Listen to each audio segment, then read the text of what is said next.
vampire movie. One monster per movie. Of the Prince of Darkness. Fuck off! I'm still having those awful dreams. 5, 6, grab your crucifix. Teresa! Have you ever done that before? Pull someone into your dream? The fact that we all dreamt about this guy before we ever met doesn't seem to impress anybody. In the name of Lorik, Prince of Elves, demon be gone. Teresa!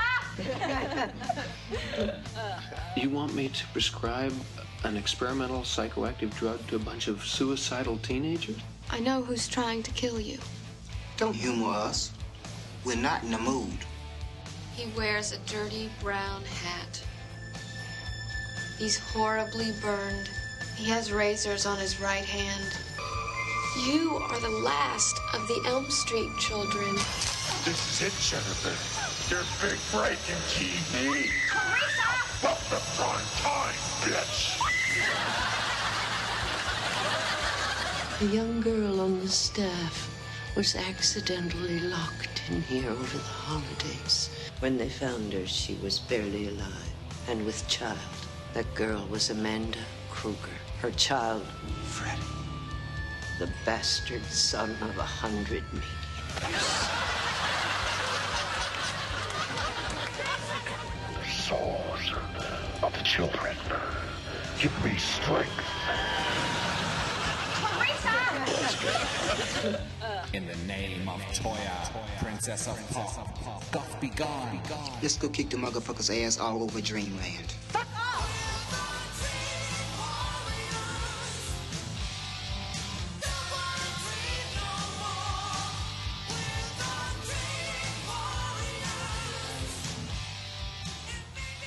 This is Jared McVeigh from Island of Blood, a.k.a. Whodunit, and you're listening to The Hysteria Continues.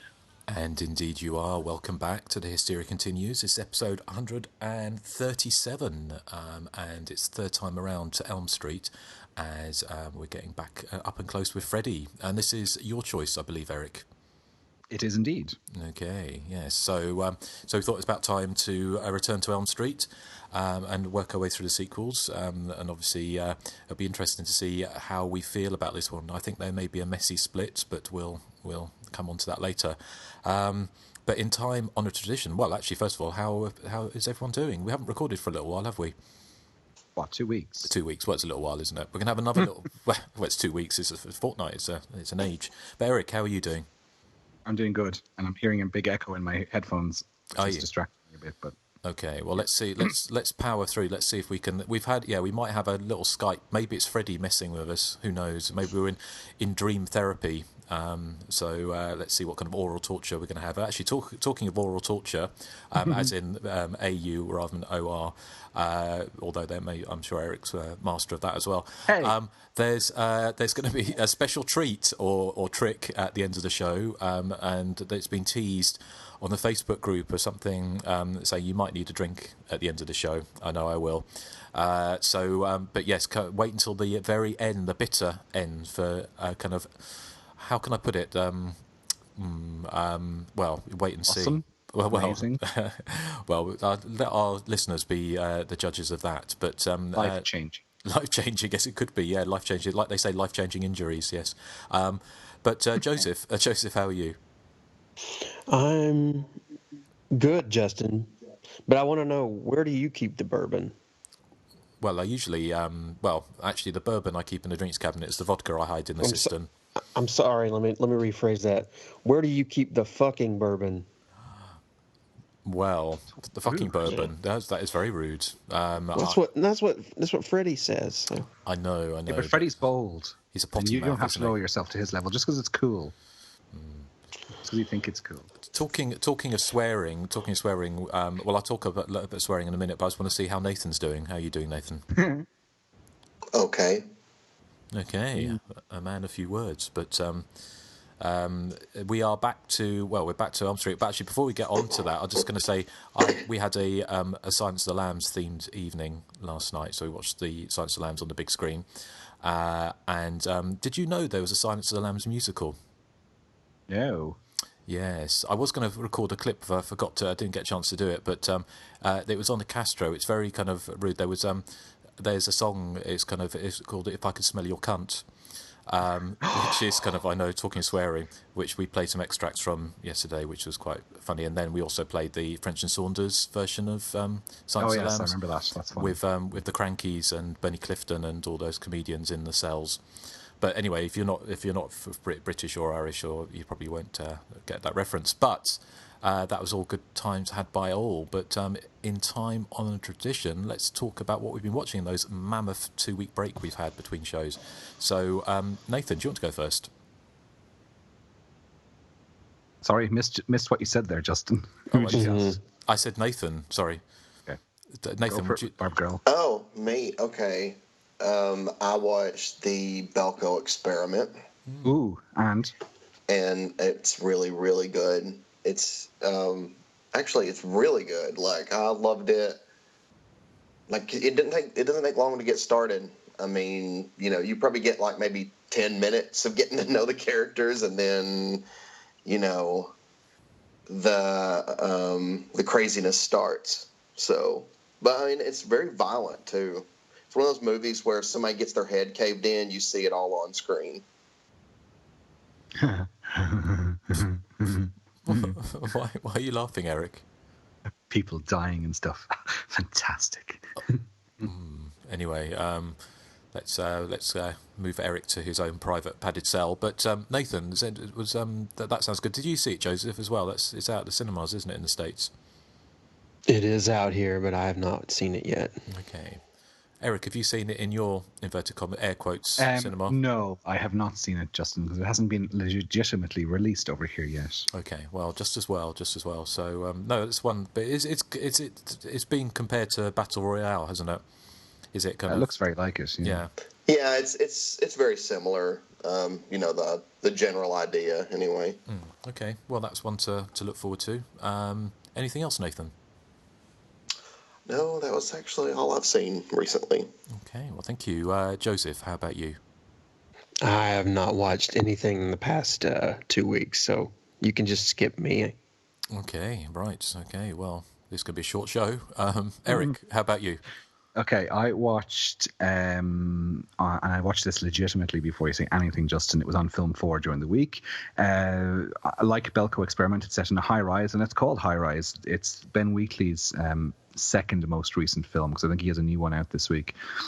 So he's the director of Kill List and Sightseers, which we covered on the show last year, maybe the year before, and a film that I really, really love. This one is based on the J.G. Ballard novel, and it's set in a kind of fictional, slightly futuristic 1970s. So it looks amazing. But in the movie, sort of the upper classes live on the higher floors and the chavs live on the lower floors. And the plot as such is driven more by allegory and metaphor than it is by a narrative. And that's probably why I couldn't engage with the film at all.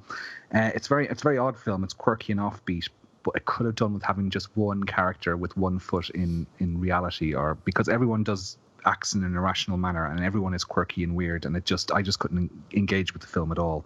It reminded me kind of my reaction to the Japanese film Uzumaki. Do you remember that one, Justin? It's the one where the town is overtaken with an obsession with spirals. Oh yes, yeah. And again, that film, it's a film of certain set pieces that were very good, but as a whole I found the film unengaging. And the same with High Rise. It could probably do with a second viewing, but I don't know if I'd be that enthused about going back to it for a second time. I mean, there are parts of it that I thought, that's quite good, that's quite interesting, but for a 2-hour movie, it just couldn't hold my interest. I don't know if you've seen it.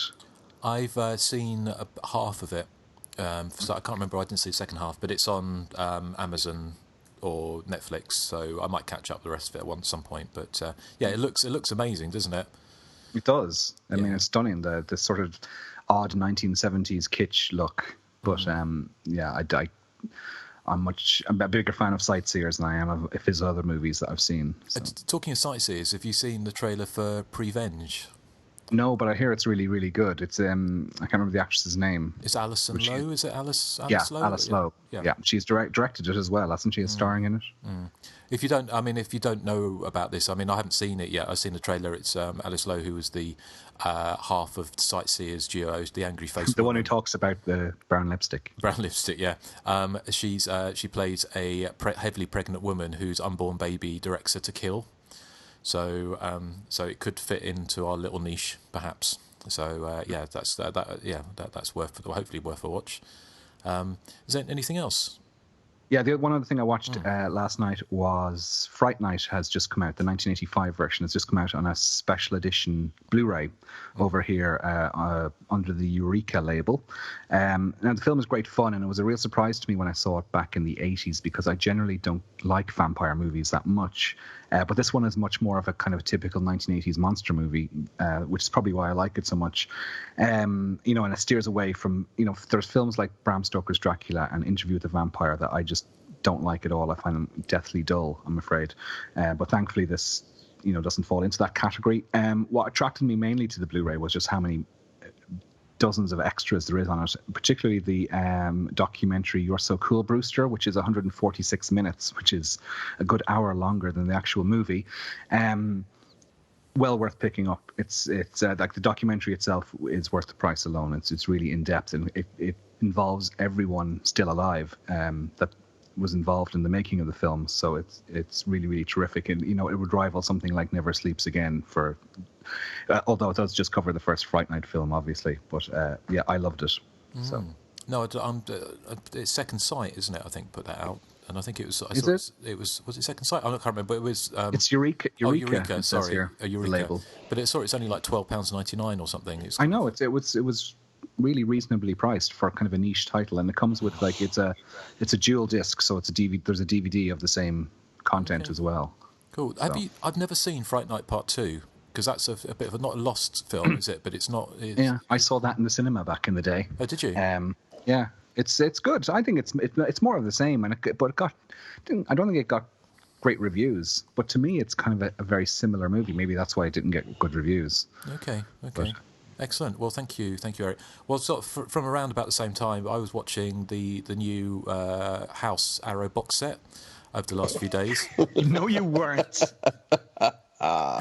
Sorry, it's a little private joke there. So no, I've been watching a few things. I watched Night of the Living Dead, which which not really going to talk much about, but it was like a zombie rom-com with the emphasis really on the kind of rom-com. It was kind of mildly amusing, but it kind of it quickly got a bit tedious after the first sort of 20 minutes or so. So I take it none of you have seen that. Is that? No. Something? No. I've never heard of it. No, but it was. I've heard of it, but I haven't. Yeah, well, it's something to watch while you're darning socks or something like that. So maybe they could put that on the DVD box when it comes out. The other one I caught up again with, I hadn't seen for years, was Night Watch, which was I think it's Danish. From the one that was remade with Ewan McGregor in 1997. This one was from 1994, and it had it's got quite recognisable people in it. And the main guy is the guy Nikolai something or other. I can't remember his full name.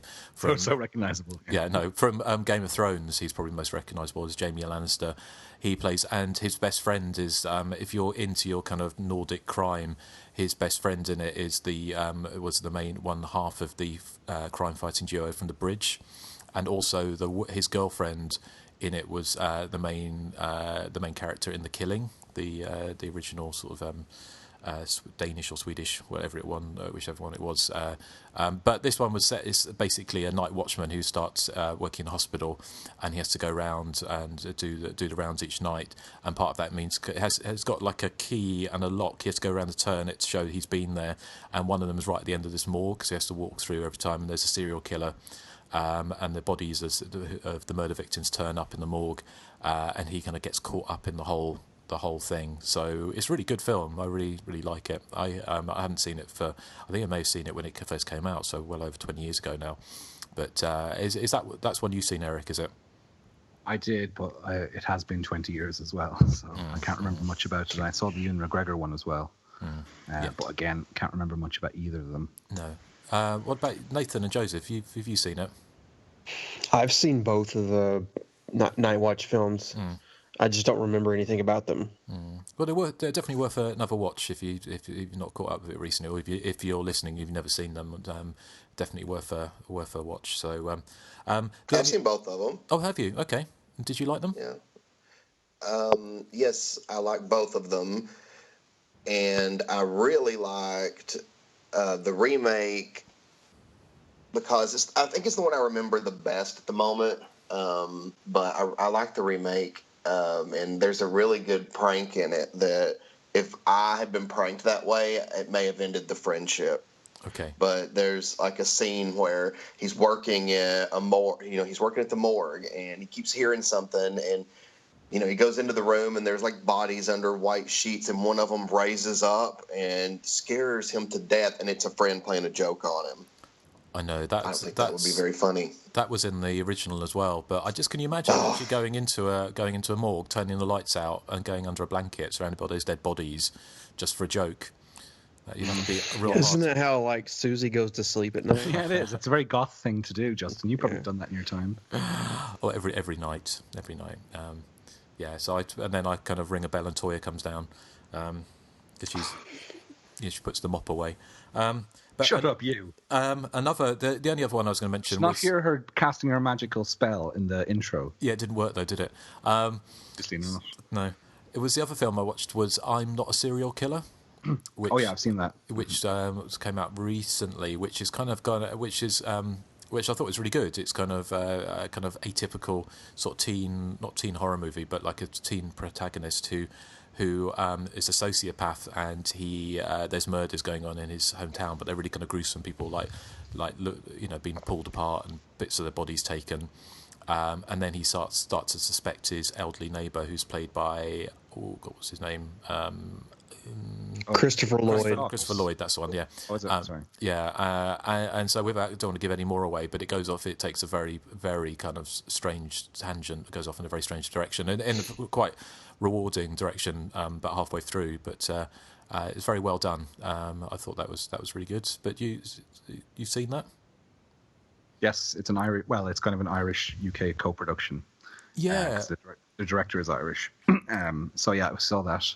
That's right. I liked it, yeah.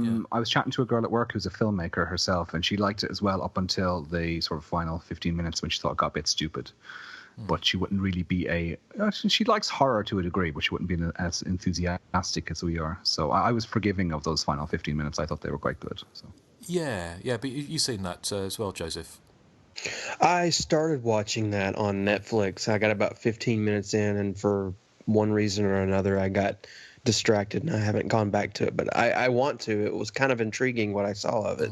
No, it's definitely worth a watch. What about you, Nathan? No, I would recommend it. It's also good because it has that kind of weird feel, which I think sometimes it kind of really works when you've got somebody who's not of the country where the film's been made. So it's got people in it that you wouldn't normally see in a lot of American horror movies or movies generally. People who just look normal. Do you know what I mean? Like people you would see every day in Walmart.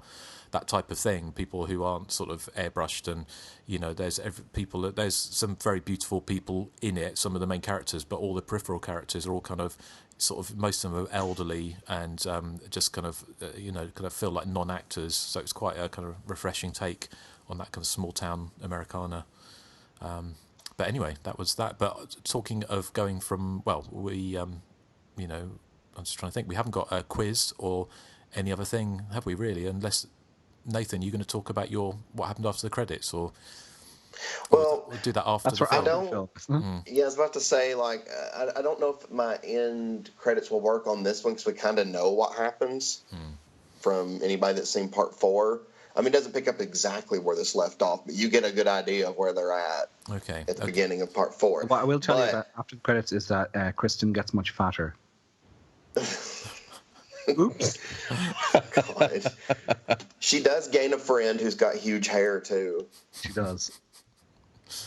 She may be of the cockroach persuasion. Might be.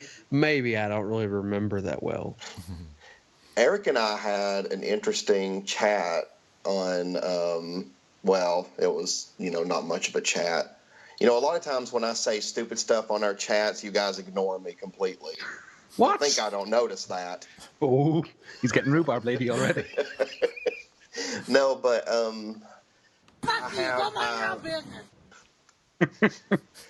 I have a Roundtable Algonquin question. Oh, okay. And I didn't let you guys prep for it because I wanted, like, you know, just your reactions without prepping for it. Ooh, it's like when they filmed Chestburster in Alien. Yes, I'm very innovative like this. So we were talking about, you know, I made a joke that I thought it was rude of Jason in Friday the 13th Part 2 to kill Mark before he had a chance to have sex with Vicky. I thought that was very rude of him. But we were talking about how, you know, generally, I guess, aside from the killing, he's not, I guess, not necessarily rude. But do you guys, can you think of any killer in a slasher movie that, I mean, just taking killing out of it is just a rude person? Would you consider Freddy rude? I don't think I would, because I think he's joking, and I think jokes are okay. Well, they end in people dying, don't they? So I think he's being quite rude. Yeah, but the death part, I mean, like, if you take the death part out of it, I guess. Because, I mean, all of them comes in waving a house 4-disc box set, saying, "Oh, look what I've got," and then runs off to watch it. That would have been rude if you'd done that. That would have been rude. Well, I suppose... Justin, do you think Hannibal is rude? No, because he actually says in the... she says at the end of the first film that he wouldn't come after her because he would deem that as rude. So I think Hannibal has his own etiquette, even though it's kind of... I think he is quite rude. I'm sorry. In what way? Well, I mean, the fact of killing people is quite rude, isn't it? Were you not brought up to... Did your mum not tell you to, if you can't say anything nice, don't say anything at all? And he doesn't do that. He just says it like it is, as people say, and he delivers some home truths to her, and he doesn't even know her. Well, that's not necessarily rude, is it? This has been It is rude. Oh, is it? Okay. Yeah. So you don't like home truths then, Erik? No. Okay. Okay.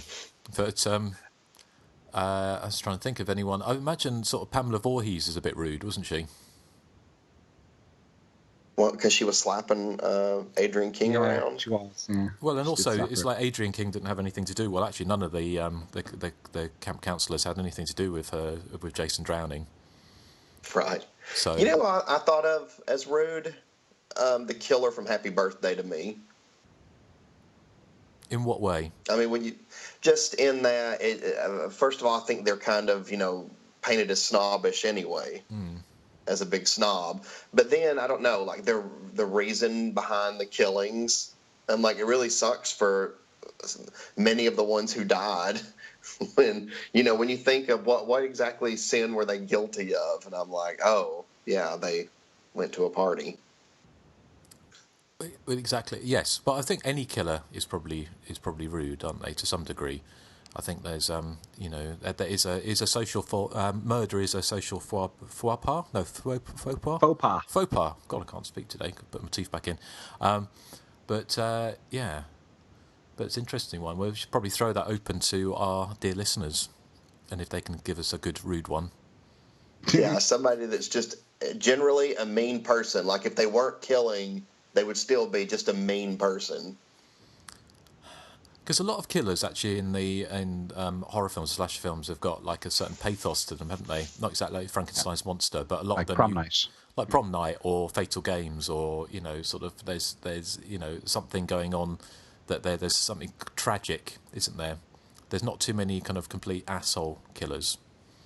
Usually asshole victims. That's why I was wondering if anybody could think of anyone, because I was thinking to myself that most of the time, I mean, even though their motives are crazy and they're being just insane, like I was trying to think of any of them, if they weren't killing and nothing tragic I guess had happened, they'd still just be a completely mean person.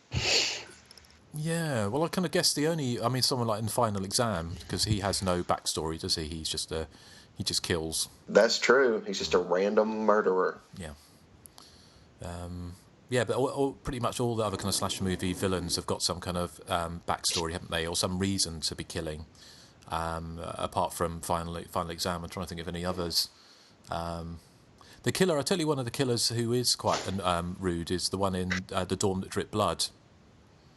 Oh yeah, he is. Oh yeah, he is. Oh, sorry, he or she is. I mean, yeah. Well, especially what they do to the final girl at the end of the film. That was rude. Yeah. Yeah. Yeah. Oh, and the killer in Evil Laugh. That person, anytime we saw, I mean, well, it's hard to say it without spoiling it, but, you know, that person struck me as being very mean, like, regardless. Also, the killer in Visiting Hours as well. He was not a very nice person, was he? No. I would probably say the killer in the first Urban Legend, just because of the whole parka thing. Dang, dang, dang! And the hair, yeah. Although the killer in Urban Legend did have not a reason. Well, had an excuse, not an excuse, but but there was a reason, wasn't there? A tragedy. See, I'm trying to think of context here. I'm trying to remember if there's any slasher movie villains who just go around farting all the time.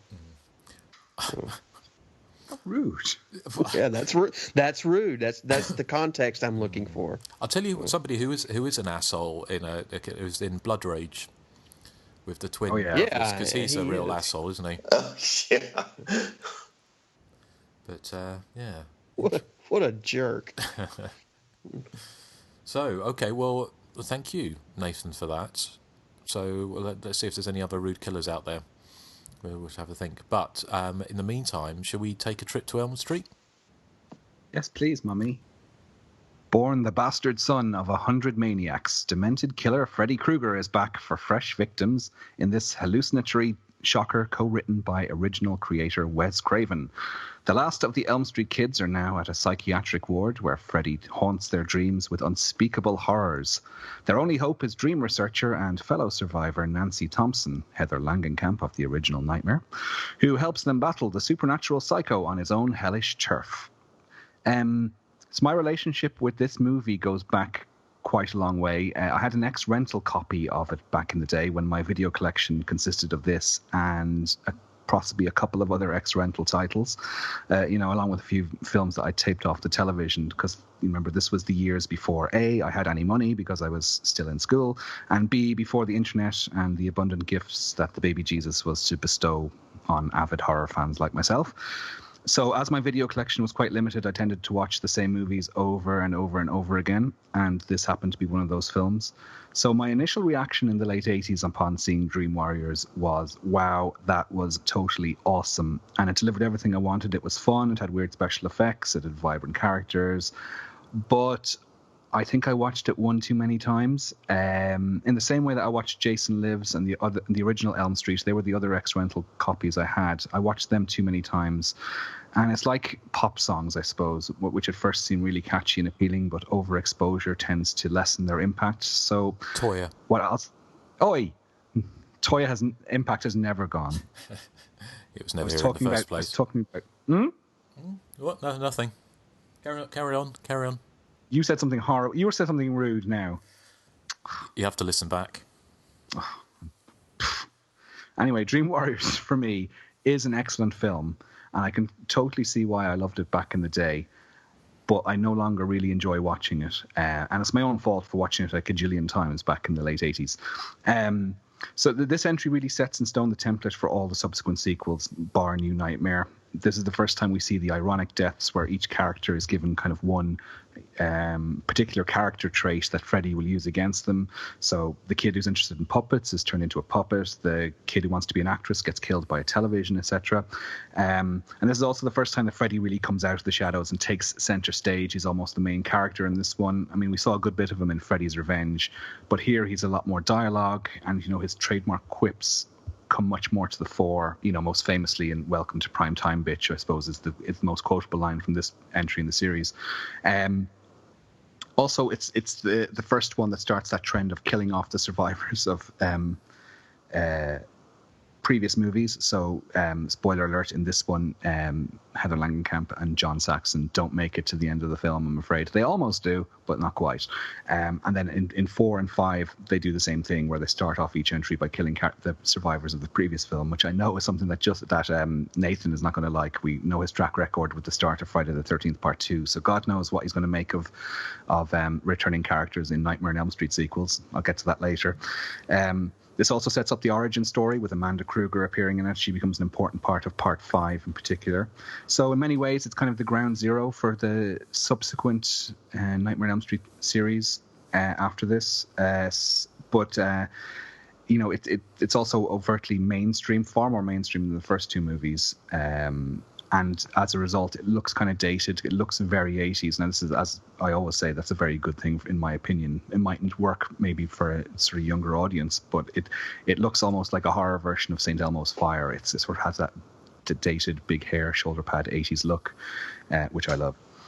Also, some of the effects, when I was watching this as a 14-year-old, I always imagined that the budget for this must have been about $25 million, which it isn't, and I can see that now looking back. Some of the effects are kind of shoddy.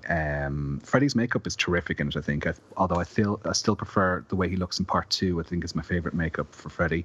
The puppet sequence is brilliant, and it's quite graphic for, as I was saying, this was mainstream, but that was quite a graphic sequence.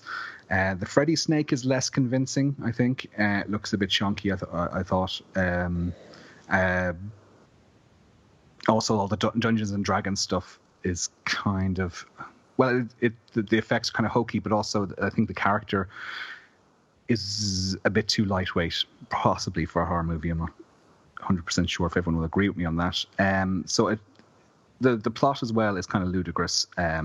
This is the first film where the first of the Elm Street films where I thought, how on earth can they blame that on suicide? And particularly, I'm thinking of the scene where the girl has her head stuck through the television.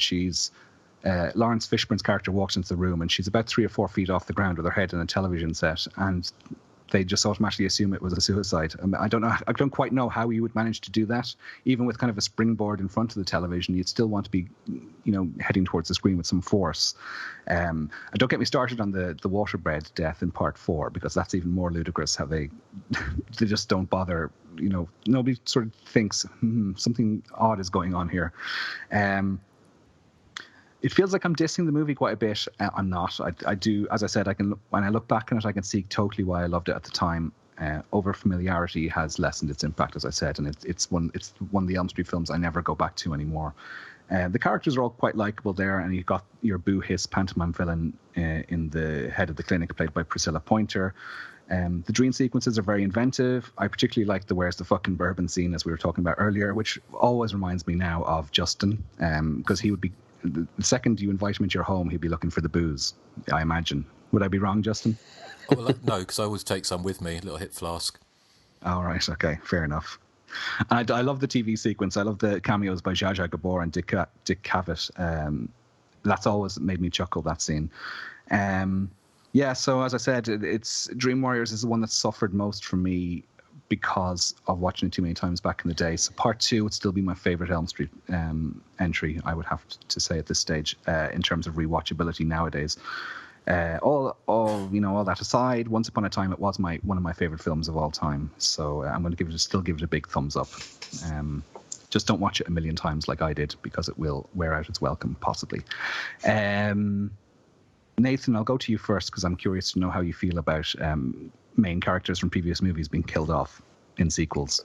I don't like it. I thought as much. I don't like it at all. I think, because to me, I feel like if you survived one, then I think you should be invincible after that. I don't like that you survived a traumatic experience only to end up dead anyway. Like, then what was the point? You might as well just kill me in the first one. Yep. Because if you're going to let me survive and make me feel great and let me get all the newspaper, articles about me and let me, go on, any of the major talk shows and get to talk about my story for all of 5 minutes, and then I die a day later, and everybody's going to remember me as, can you remember that poor idiot that survived a massacre to die 2 days later? That's what I would become. No, I'd rather just be an unfortunate victim in the original. But yeah, so I don't like that at all. But I don't mind it as much in this one, only because Heather Langenkamp does come back later on, playing herself. But still, I mean, she's still in that universe, I guess, so to speak. So I can be a little more forgiving about it. What I couldn't be forgiving about is I really thought that the way she was tricked at the end, I thought that was too stupid. I could not believe that she bought it. Like, no. I mean, I wouldn't trust anything. So, I mean, she should have known that. So, yeah, that was a little frustrating for me. Even though I've seen it so many times, that still was very frustrating. That all being said, of course, I give Nightmare on Elm Street, 10 thumbs up out of 10 because I think it's very entertaining. I don't think there's a dull moment. I do agree with Erik that, like, especially the TV death, there's just no way that that's a suicide. If I'm recalling correctly, there wasn't even like anything near her that she could have stood on. No, there isn't. To have done that. Like, it's just completely missing. So I'm like, at the very least, they should have thought that somebody at that mental hospital like killed her or something. But yeah, so that was very ridiculous and made the doctors look incredibly stupid. Although it reminded me a little bit of Johnny Depp's death scene in part 1. I mean, his bed devoured him. I mean, wouldn't the cops immediately think something crazy's going on? Yep. I mean, a bed ate him. So, I mean, if I found out the bed had ate him, I probably wouldn't doubt my daughter as much when she's telling me that there's some crazy guy in her dreams. So, but anyway, that's part 1. So, yeah, in part 3, I mean, I really liked the characters. I thought, I really liked all the kids in there. And it's got one of my favorite lines in it, too, when, Jennifer's introducing herself, and she's like, I'm going to be, a movie actress. I'm going to be on TV. And Kate's like, yeah, lifestyles of the rich and psychotic. And I thought that was a funny line because, I mean, he's just shooting down her dream. Like what Justin does to me all the time. Oh, ridiculous. You are. I mean, you do kind of bully sometimes. Yeah, Justin. Who, Erik? No, I didn't. I left it open so you guys could decide who I was talking to.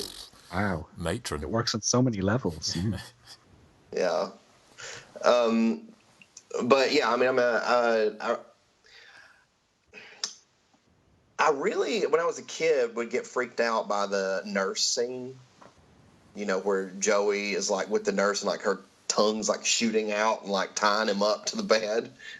I don't know why that freaked me out as a kid, but I always thought that was such a weird scene. But I mean, it is Freddy, and he does the crazy stuff in the dreams like that.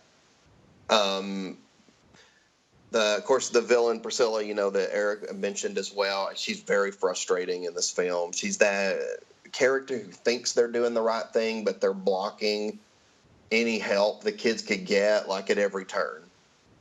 And that would be unbelievably frustrating to have to deal with.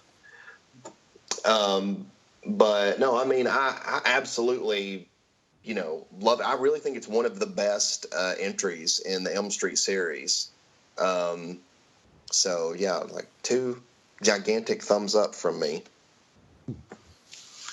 Justin, what are your thoughts? Do you have any thoughts? Do I have any thoughts? What do you mean if I have any thoughts? Because your brain's a bit empty usually, isn't it? Oh, Erik, really?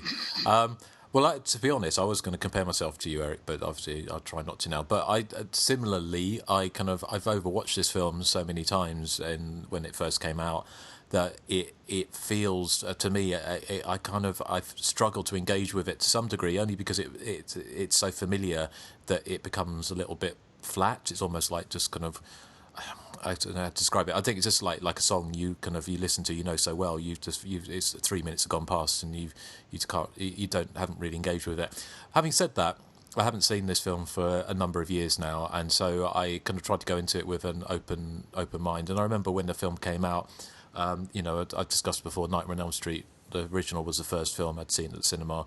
When we went to the sequel, we were kind of shocked and horrified at the sequel because at the time, didn't quite appreciate that, compared to the first film, it was a very different film.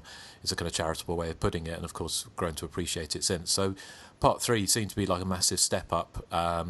It seemed to be very much a franchise that was on the up, and of course it was financially. It was kind of every film did better than the last one. But actually, I watched it this time, and I thought I agree. All the kids, the characters are really likable. You don't have those kind of real asshole characters. You got Kincaid, who's kind of almost, but really you still kind of root for him. I like the fact that they keep Freddy in the shadows more or less for the first kind of half an hour or so of the film. I think it's very inventive without getting too silly. I think the problem for me is that with we've spoken about this before, but the Friday the 13th films, before they went off in various tangents, the formula was so set in stone that I find them more rewatchable.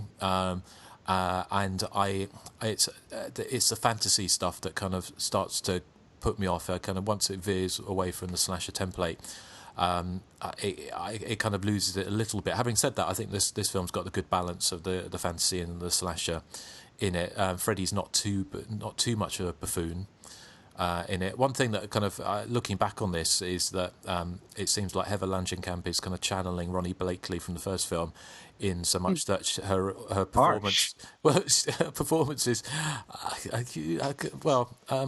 I remember reading a review once that said that she was very, very effective as playing a teenager, and I think she was actually pretty good in Nightmare on Elm Street.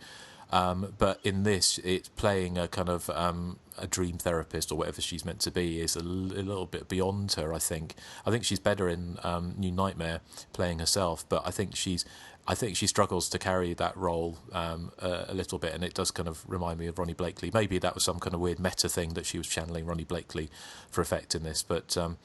I like it. I mean, it's just to say it's a film that I've seen so many times now that I find it just kind of washes over me a little bit. I do. The scenes, some scenes really stand out. The scene with the nurse. Am I right in thinking, I can't remember if this is true or not, that they were going to have Freddy's face on with yes. boobies? Was that right? Wasn't it? So he's going, because that would have been really good. There were some things I think they kind of toned it down. I think they could have gone there a little bit further with some of the stuff to give it because Wes Craven is is known for kind of that kind of extra, not exactly perversity, but kind of left field touches in a lot of his films that went places that other filmmakers may not have gone to.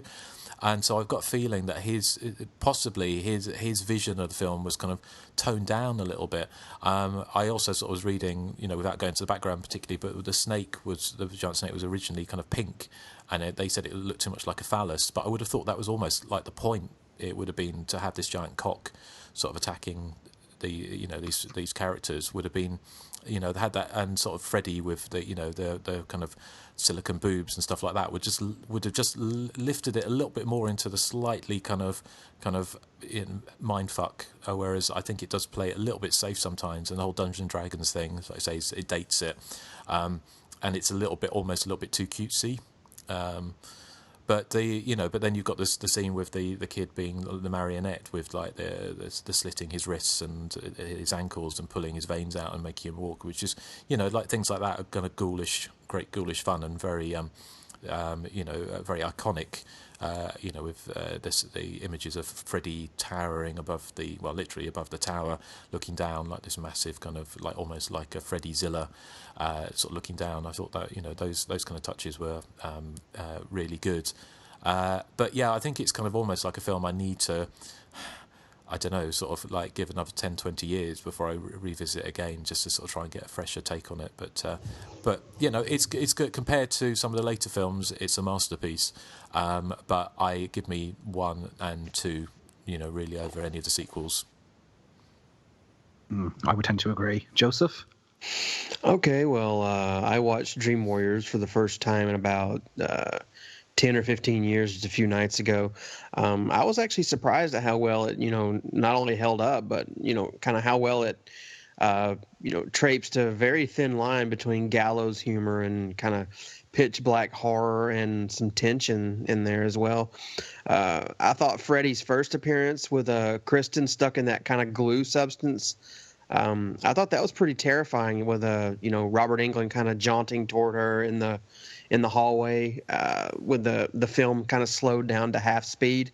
And he swipes at her and she just kind of lunges out of that substance like at the last second. I thought that was kind of tense. I think the film also works because it, like Justin said, it keeps Freddy in the shadows for the first half, more than it, places him under a spotlight. I think, them opting instead to spend more time with, his victims to be, for character development. I think that's a better touch than just kind of, focusing on Freddy too much. And I, like you guys have said, these are some kids you actually care about. Each one's, very likable despite their kind of dream malaise.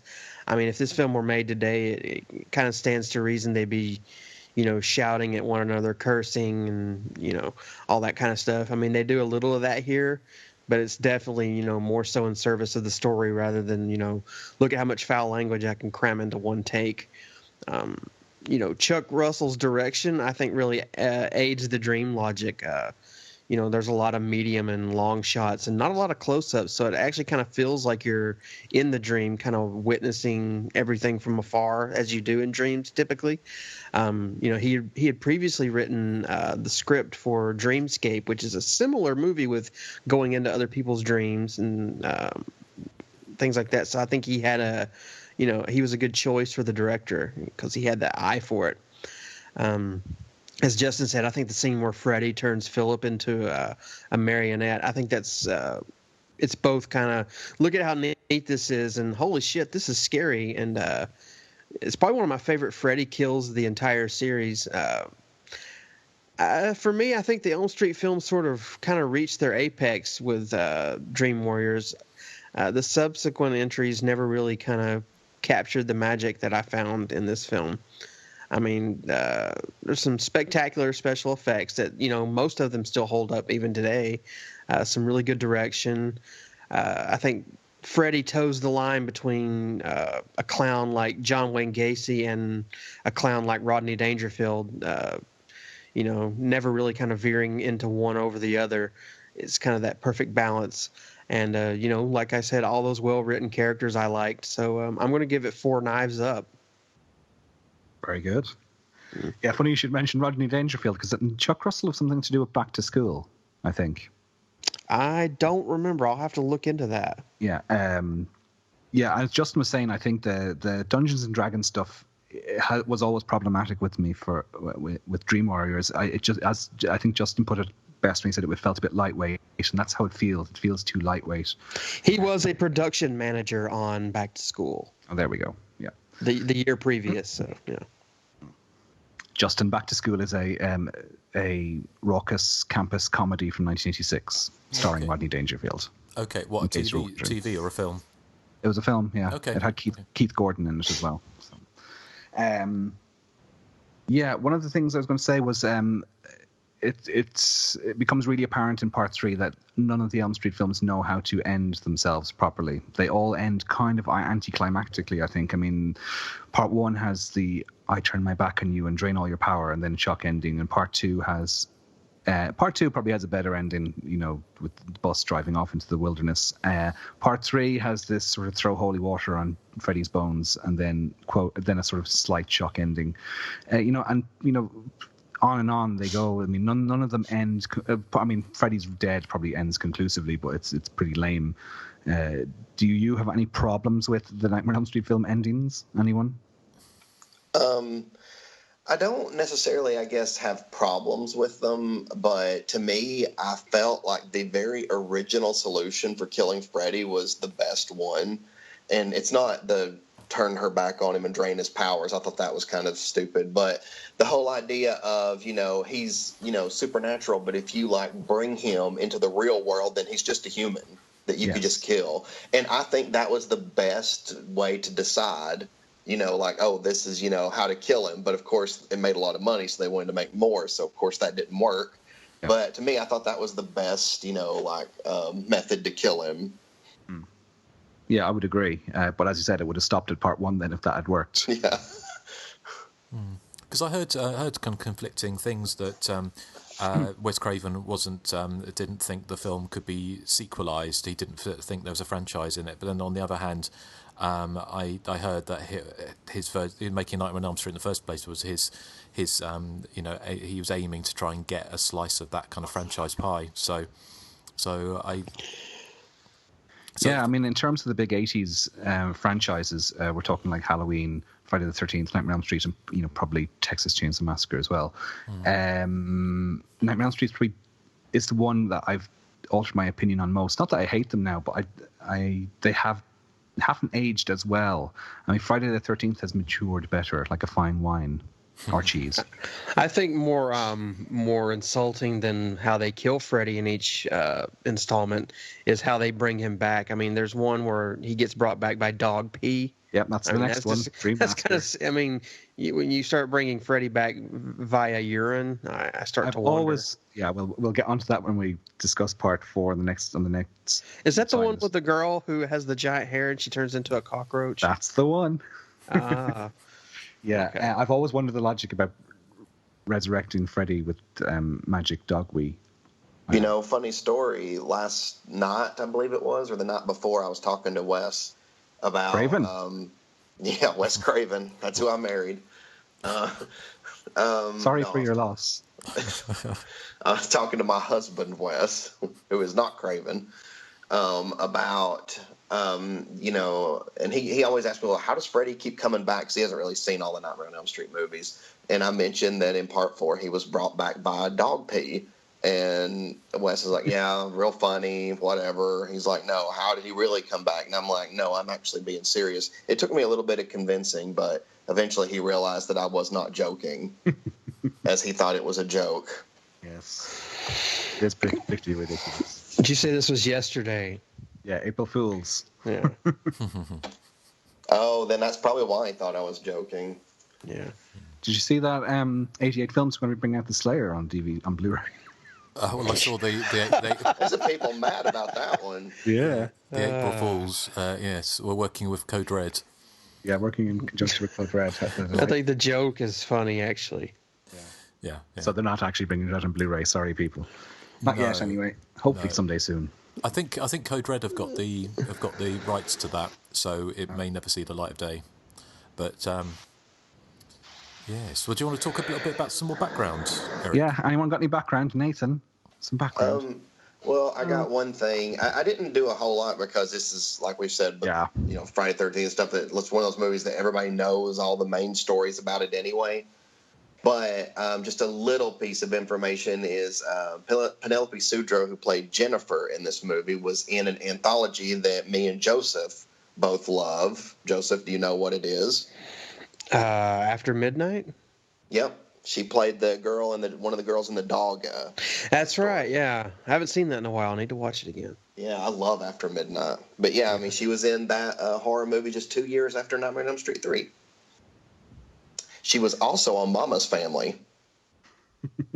Coming up next, an hour-long episode of Mama's Family. Yes. Yes. Never heard of Mama's Family. Oh, I love it. Joseph, do you have any background for us?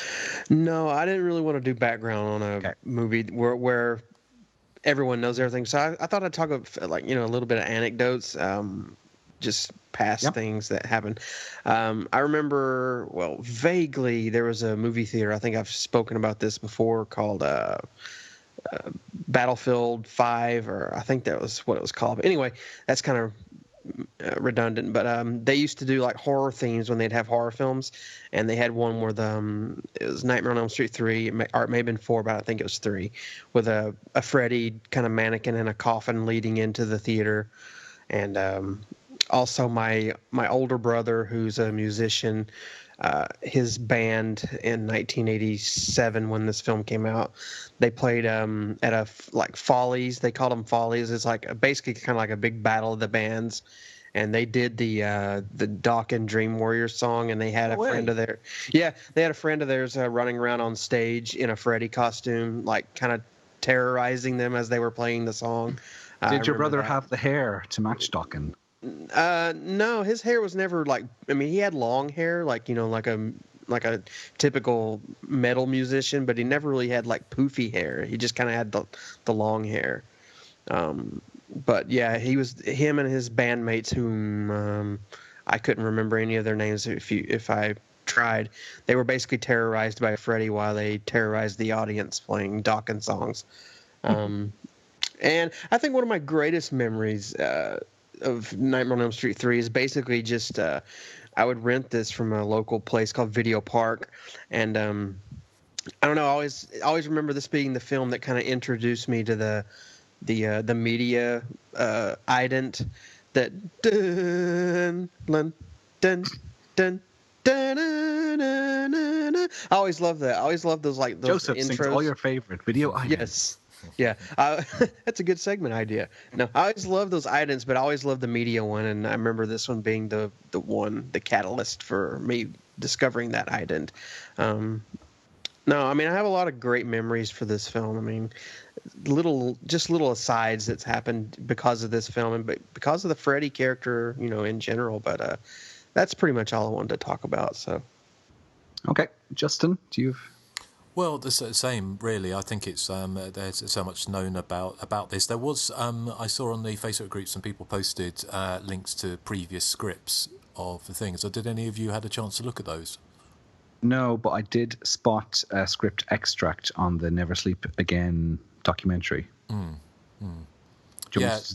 Well, yeah. If you want, I mean, yeah. Yeah. Well, the idea of you were talking earlier. One of you, I think it was Joseph. You were saying about how there was a lack of bad language in this, and if it was made nowadays, everyone would be effing this, effing that.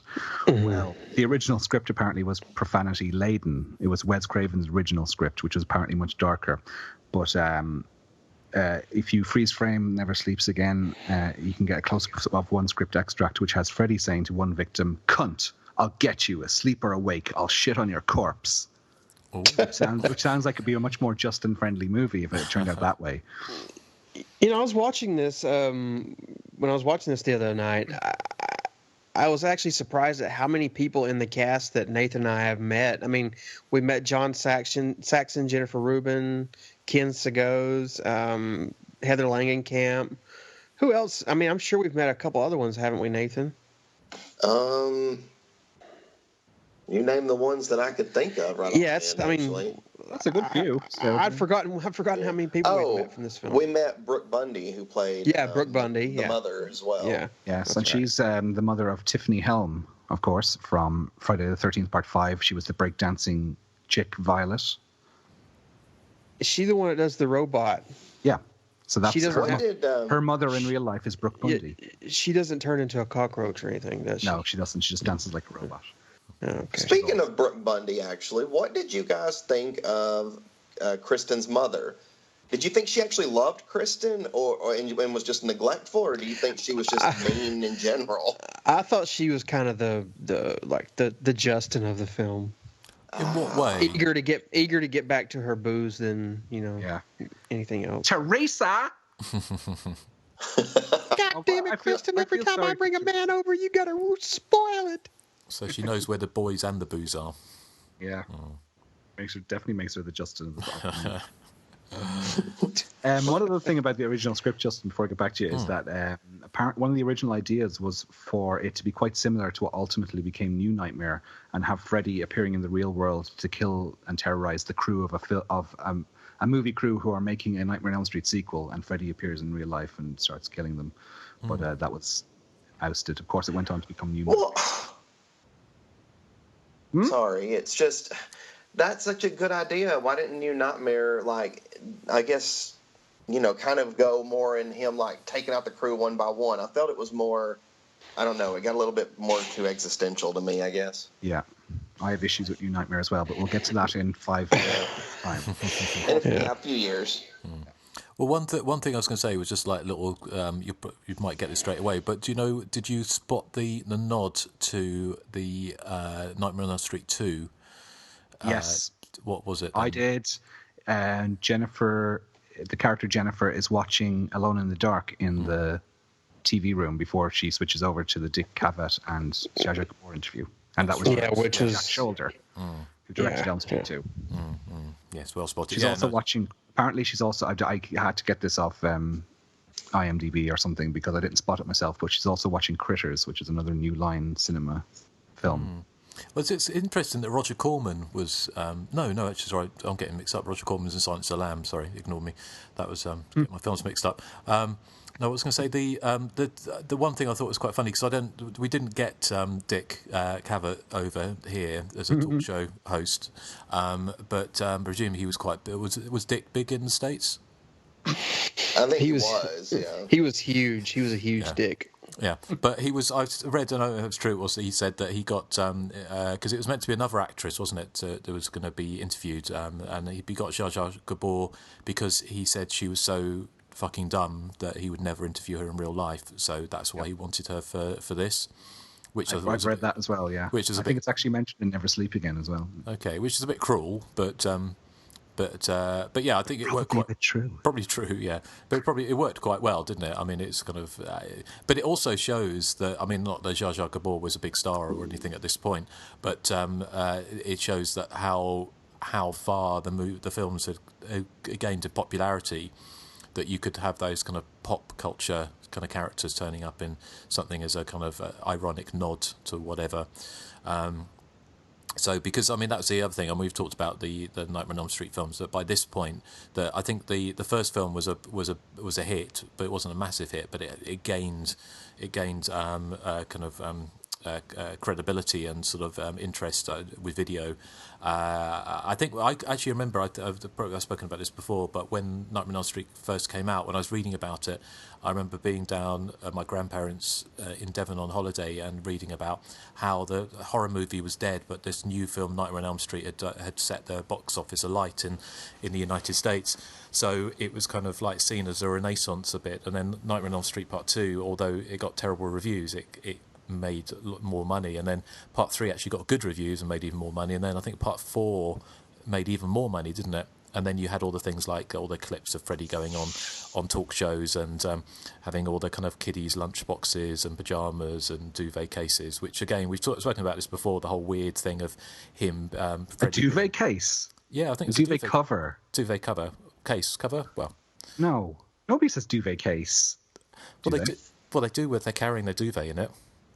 So anyway, but my point is, it was kind of this kind of weird thing where you got we talked about this before, the pop culture kind of anti-hero or villain who is a kind of child murdering paedophile who becomes celebrated by children. It's kind of like only in the 80s, really, wasn't it? See, I have an issue. I don't think Freddy was a pedophile. Do you think he just murdered him? Yeah. See, the remake, they made him a pedophile, but in the originals, I think he was just a killer. I thought I don't recall them ever saying that he molested any children in the original films. I could be wrong, but I don't remember.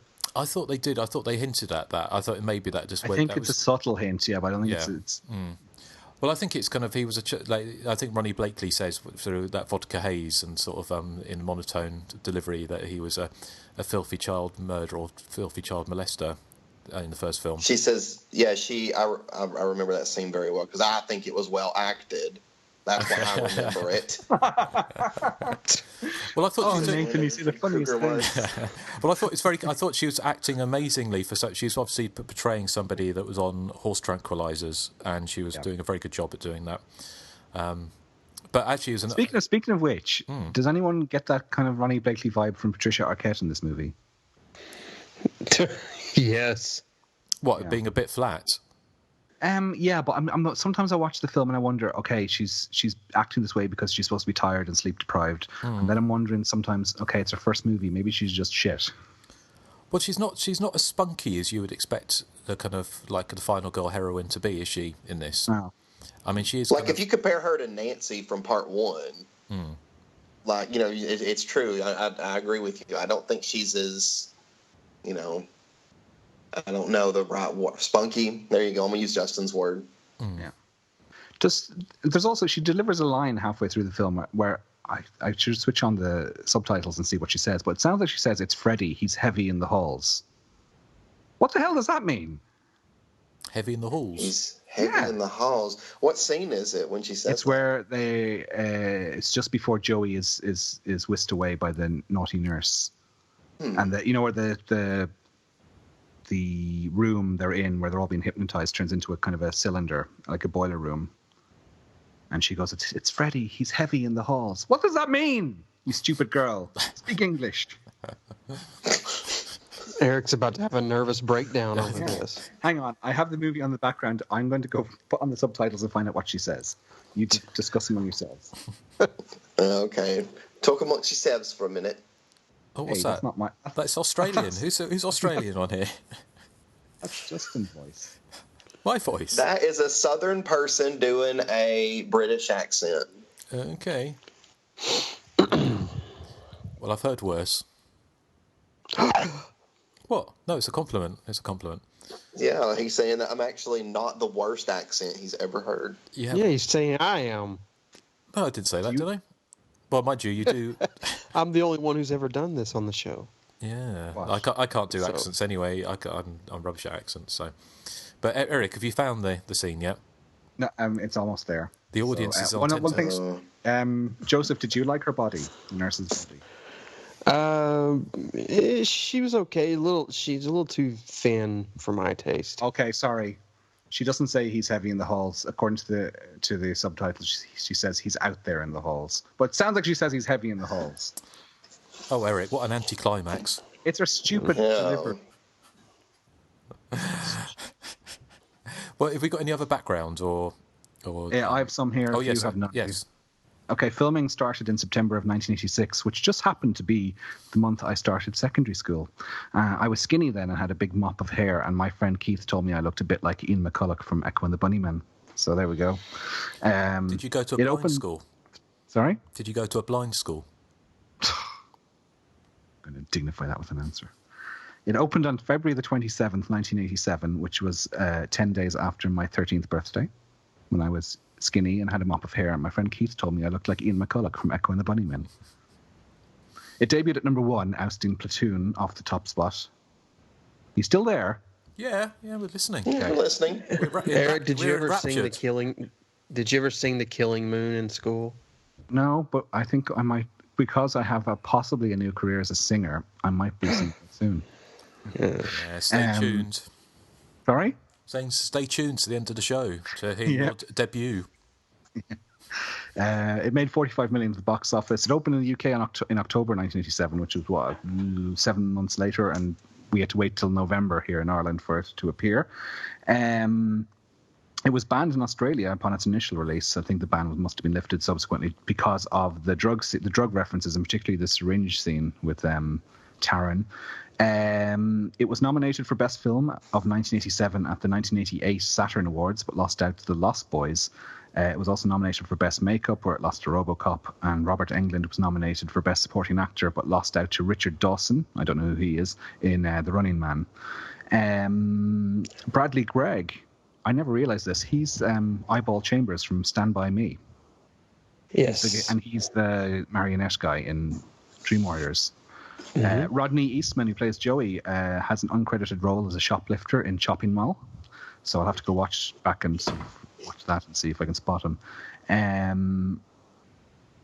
The original home video versions of the movie replaced Into the Fire by Dokken, which plays over the opening credits when there's a part in the opening credits where Patricia Arquette, in a bid to stay awake, turns her radio on and a rock song starts to play. That was originally Into the Fire by Dokken.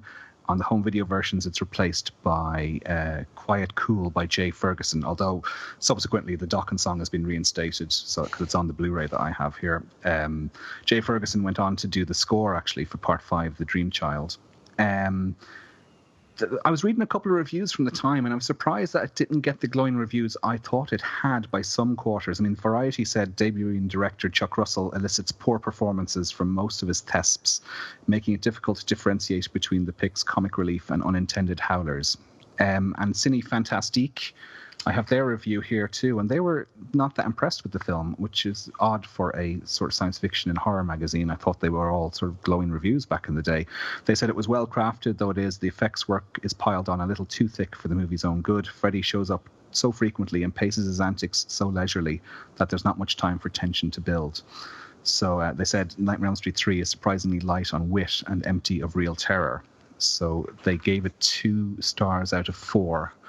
But yeah, I was just under the impression that it was just met with universal praise back in the day, but obviously not. I know as well, I know it happened. I remember watching film 87 with Barry Norman, if you remember him, Justin, from the telly. I do. Yes, and he slated the movie, I remember.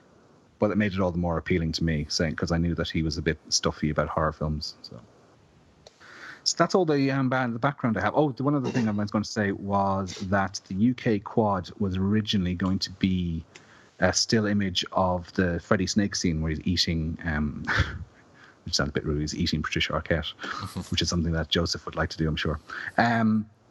But they had to change that to a sort of a publicity still of Freddy in a long grey overcoat. If you remember that. I mean, all the Elm Street films were released over here with different poster artwork than the ones in the States. In the States, you had that, they all had that similar, I think it was the same artist who must have done all the original first 5 posters.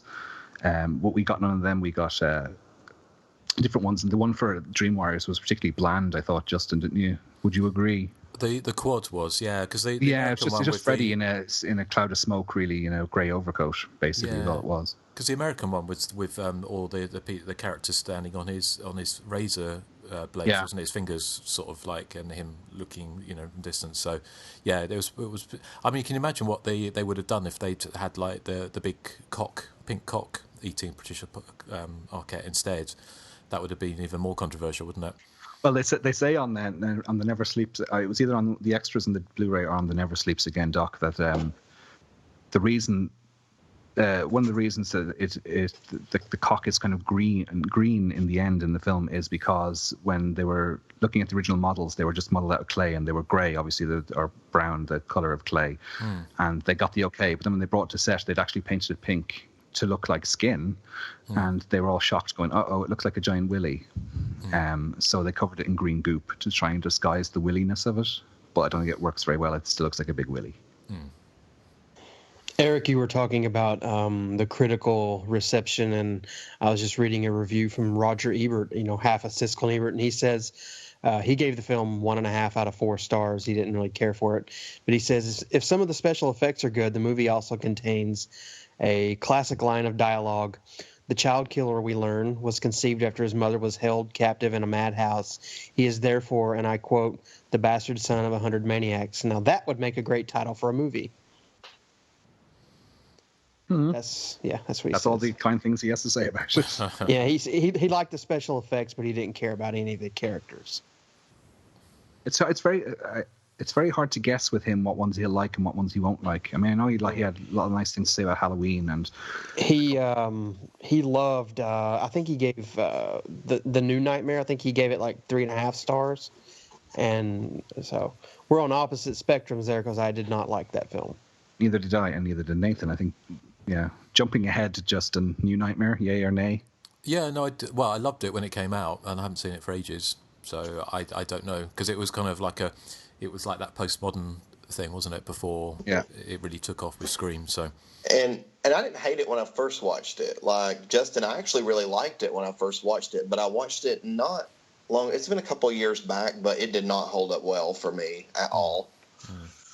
Now, some of the acting in that is ropey, particularly like Robert Shea and some of the production staff of the Absolute New Line just can't act, even when they're playing themselves. But yes, that's something we'll get onto in 4 Nightmare on Elm Street podcast time. Yes. So that's all I have, I think. Cool. Okay. Well, thank you, Erik. Shall we do some of the feedback from the Facebook group? What other people have been saying about it? Joseph, do you want to read some of those? Sure. Simon Logan, who we mentioned last episode, Simon Logan, says, "Well, shit. Not only did time get the better of me, and you released the Innocent Prey episode before I had a chance to share my thoughts. Yes, I did watch it, but I got called out multiple times on the podcast for not sharing them. So this time I will not only make sure to rewatch, thanks to the complete collection Blu-ray I just bought, Nightmare on Elm Street 3, but to comment on it in good time, lest my name be used like some sort of demon summoning mantra. That was from Simon Logan. Simon Logan. David C. Millay says, I had this on VHS growing up, and I watched it religiously. I never realized that the opening song had been changed until I bought the DVD box set years later. It seems off every time I watch it with the original Dawkins song put back in. I have the same problem with Return of the Living Dead, and its soundtrack changes from format to format. My favorite Elm Street sequel, Lawrence Fishburne's best role, rest in peace, Zsa Zsa. Who gives a fuck what you think?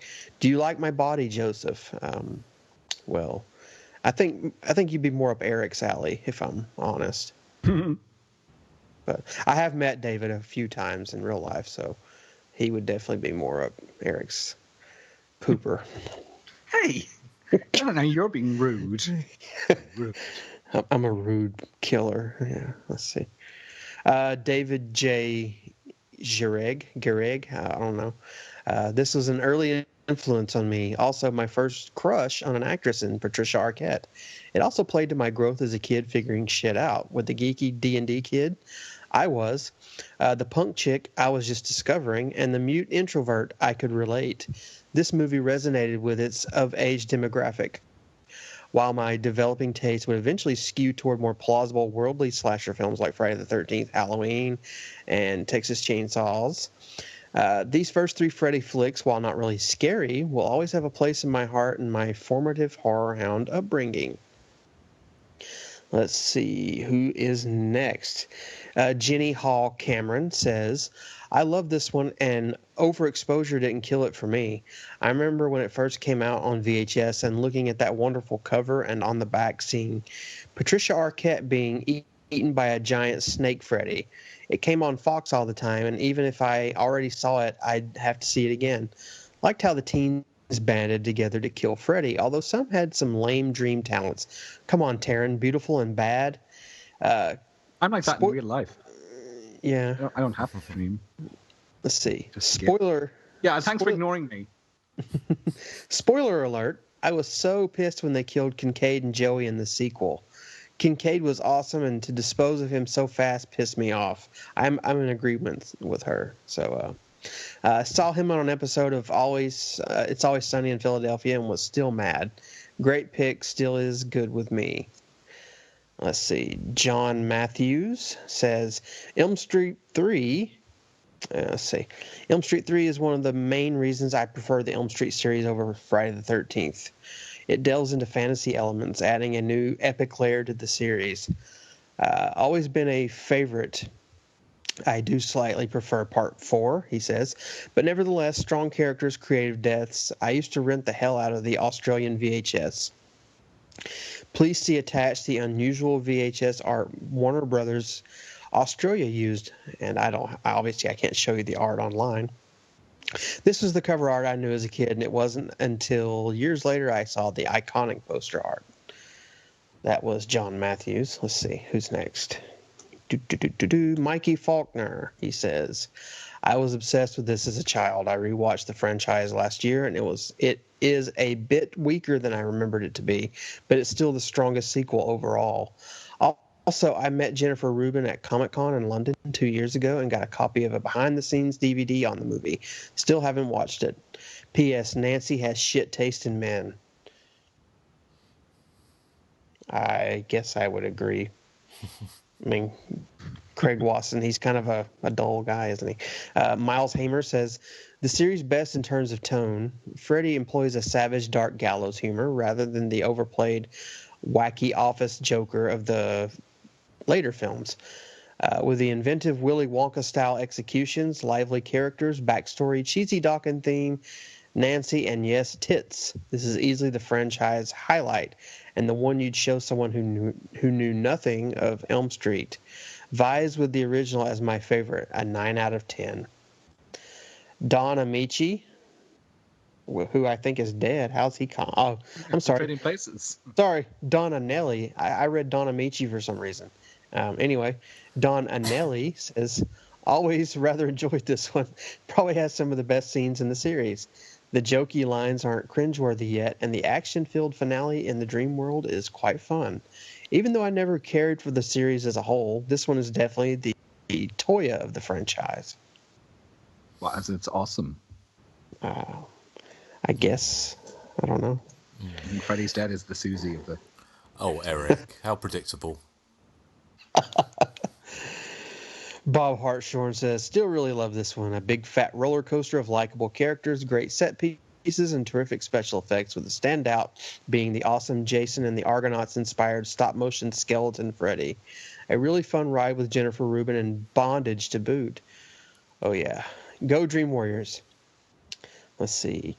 Nick Yeomans, you are next in line to be read. And he says, easily my favorite of the series. After the classic first and unsure campy second, this towers above anything that came afterward. The next three just blur into one big Freddy mashup for me. Still struggle to tell them apart. Adam Dillon says, other than part 1, the pool attack, and dance scene of part 2, I've never been a fan of this series. Part 3 was okay, I guess, if you enjoy watching Craig Wasson struggle to act. Seriously, that guy looks like he's blown every casting director for every part he's got. Wow. Harsh. Harsh.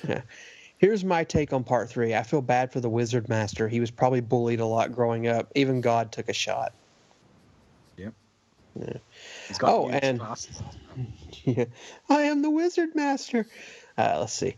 Simon Logan. That's Simon Logan. Deja vu. Yeah, Simon Logan. He says, and let me just reiterate, his name is Simon Logan. He says, an enjoyable mix of the darker, more serious original and the campiness of where the series was to go. Bob Shea had Craven's twisted script flayed back to its skeleton, then had Chuck Russell and Frank Darabont dress it back up in a spiked leather jacket and bright pink leg warmers. One of my favorite from the series, and worth it for the image of John Saxon floating down, looking more like Nancy's fairy godmother than her estranged father. Yeah, it's very Poltergeist too, that bit. Yeah, it was. That was from Simon Logan, by the way. Chad Hemsley says, the best of the Elm Street sequels for me. I watched it so many times when it arrived in the video shop. I love the fact that you got a good look at Freddy's face in this one. The puppet death scene is the best in the series, and I fell in love with Jennifer Rubin. Beautiful and bad. Alex Boley says, first Elm Street I ever watched and still my favorite. I think the balance of Freddy being scary and comedic was just right in this installment. Jan Libar. Wow, that's an interesting name. I hope that's how you pronounce it. He says, Gareth has his say. This was the first nightmare film I ever saw, so I have a soft spot for it. Might even be the first VHS we rented as a family. We were late to get a VCR until my brother got a Saturday job and came home with an ex-rental giant silver top loader. I really enjoyed the whole idea of people having superpowers of sorts when fighting Freddy. So much that when I later saw the other films, I was rather disappointed with how they went. My main memories of this film are the tendon puppet strings and the nurse who gets her floppy boobs out. Oh, Let's not see. floppy, are they? No, they were kind of perky. Yeah, they were firm and moist and meaty. Mitch King says the last good Elm Street film, silly as fuck but funner than hell. And finally, David Cook says my 3 favorite nightmare movies star Heather and John and have the input of Wes. Coincidence? Excellent. Yeah. So, thank you, Joseph. Is that all of them? It's all from Facebook, yes. Okay, brilliant. Well, thank you everyone who's written in. We'll play the. I'll tell you what. We'll play the how to get in contact with the show. We've got some more feedback coming up after this. The content of this podcast was provided by Justin Kurzweil, Erik Frillfall, Nathan Johnson, and Joseph Henson. If you enjoy our program and are willing and able to provide a donation, please visit us on Patreon and become a content-designated subscriber. That's patreon.com/The Hysteria Continues. For non-subscriber PayPal donations and general feedback, our address is the.hysteria.continues@gmail.com. To listen and interact, simply search for The Hysteria Continues on iTunes, YouTube, Facebook, and Twitter. Susie versus Toya forever. Yeah, And so that's how to get in contact with the show. Actually, before we get on and that's my stage name, by the way. What? Susie versus That's Toya not Forever? No, like the Nathan Johnson, that's my stage name. Because I'm, an actor. Mine is Joey Sleaze, apparently. Joey Erik Sleaze. Lust. Erik Lust. Yeah, that works. Yeah. Oh, okay. I'll just try to think what mine is. Gothy Gotherson. Oh, yes, of course. How can I Isn't forget? it Justine? See, it's funny, is people like Nathan's got this like butterwood melt in his mouth. It's got a I know, reputation, doesn't he? but he's such a bitch. Ever since the day he went out to pick that rhubarb, he's changed. I'm only trying to live up to this reputation that you all give me when you called me rhubarb, and all I did was tell Justin that I still had more to say. You've never when he wanted to move on. Never lived it down, no. But if people could see, it's kind of like, those kind of films, I can't think of an example, but when someone's playing a character and they're all smiling and then the camera, they think the camera's off and they turn into a monster. That's what goes on when you should see the direct messages we get from Nathan. My last message was about me getting a manicure and pedicure, and my hair did. No, but you were sort of say you're like the Mariah Carey of the podcast. You don't do stairs. He is. I am not fake nice. I am genuinely nice. Okay, well, we shall see. But I saw it's a bit like it's like WikiLeaks, wasn't it? Joseph posted up one of our private conversations on the Facebook group. That's not even half of it. So it's like the one time that I was kind of rude in a joking way, and that's what he posts. Yeah, well, she'll see. Let our listeners be the judge of that. But just I was going to mention that we've got a few things. Next, we've got a we're going to be doing commentary sort of in a couple of weeks' time for the Arrow video release of Madhouse, the 1981 Italian-American set slasher, which we're looking forward to. We've also got the Pieces is out with our commentary on. And did you say there was a delay on it for a couple of weeks or something? Well, No? I think there's a delay in the deluxe box set with the vinyl, but the original, like the not the box standard, but the kind of the non-deluxe version, which has still got loads of extra excellent extras, including our commentary, of course, is out at good shops everywhere. So that's definitely worth picking up. So let's try and think if there's anything else, any other news.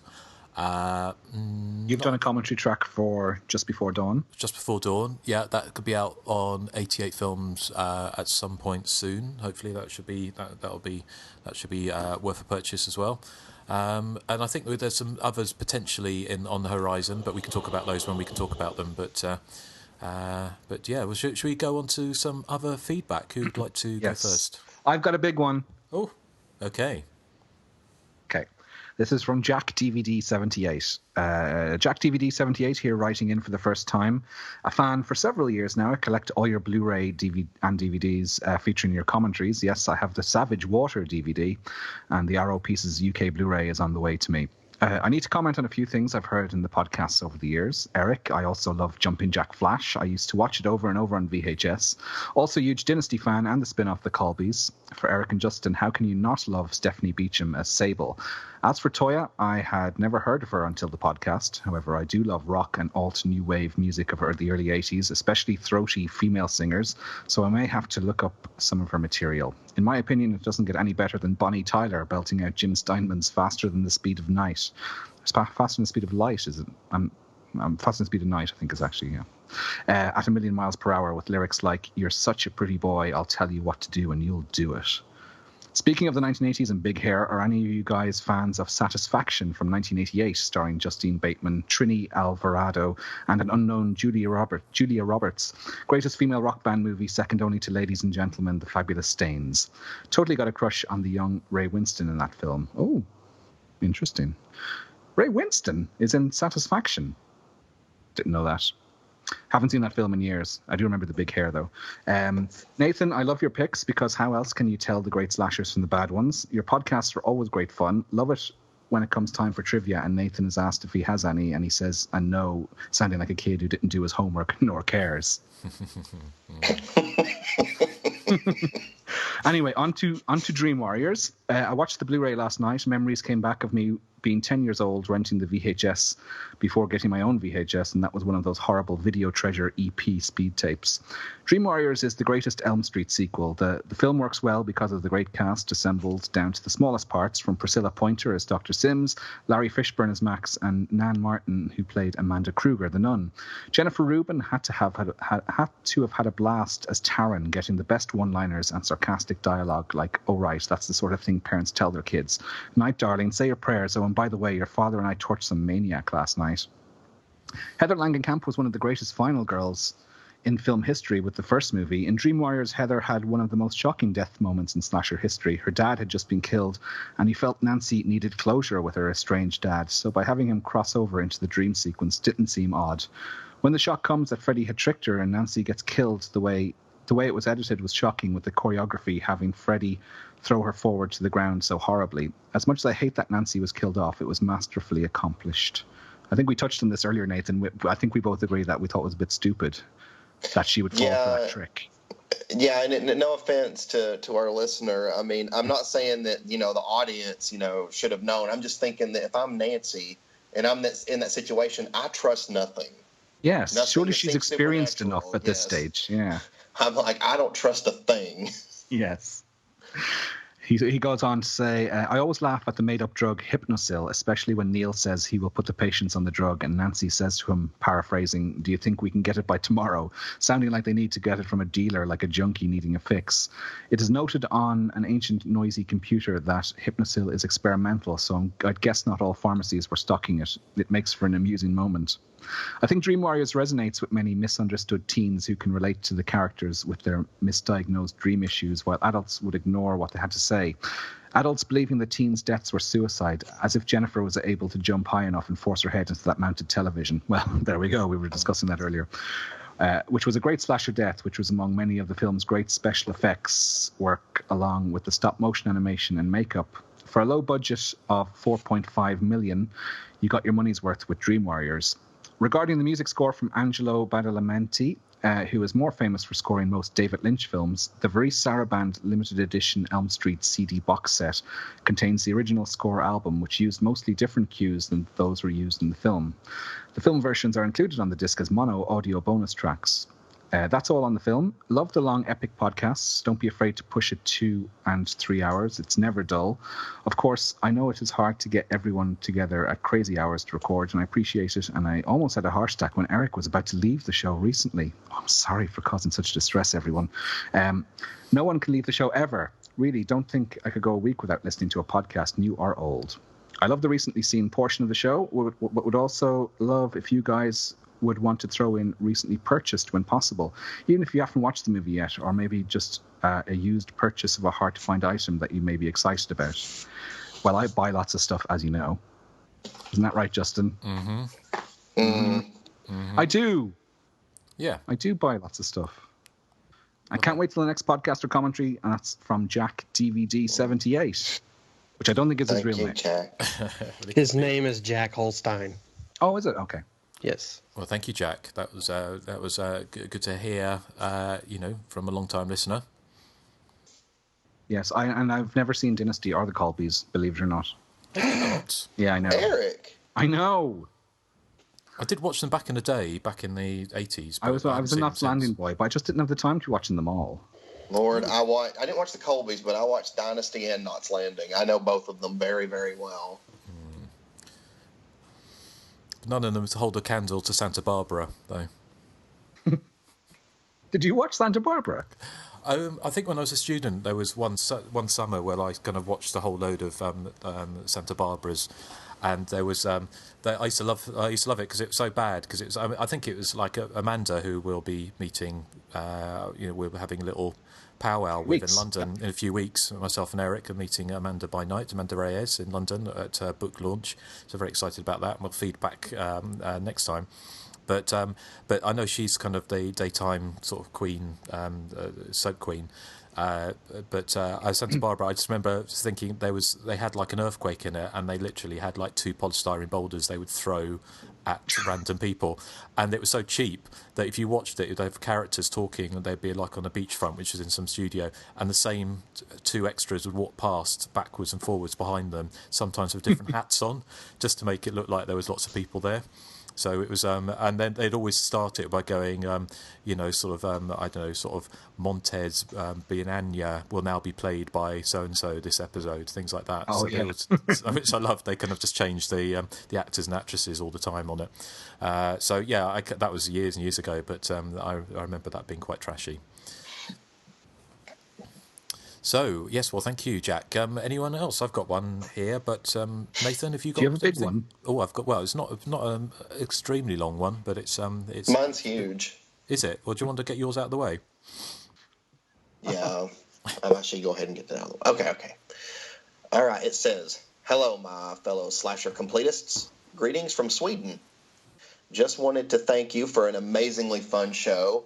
I found out about your shenanigans recently, and now I have listened to around 80 episodes. When I'm on my way to work, on my way home from work, during weightlifting, when I take a shit, etc. Not the brown word. You gave that to Nathan to read on purpose. Joseph, you know Joseph what Nathan totally feels. wanted me to cuss, and he knows that I'm going to read it. Okay, you don't get to listen to the show again, ever. You're done, Heinrich. Your 4 beautiful voices are in my ears. Thank you. Tonight, I watched the UK slasher satire Unmasked Part 25, also known as Hand of Death.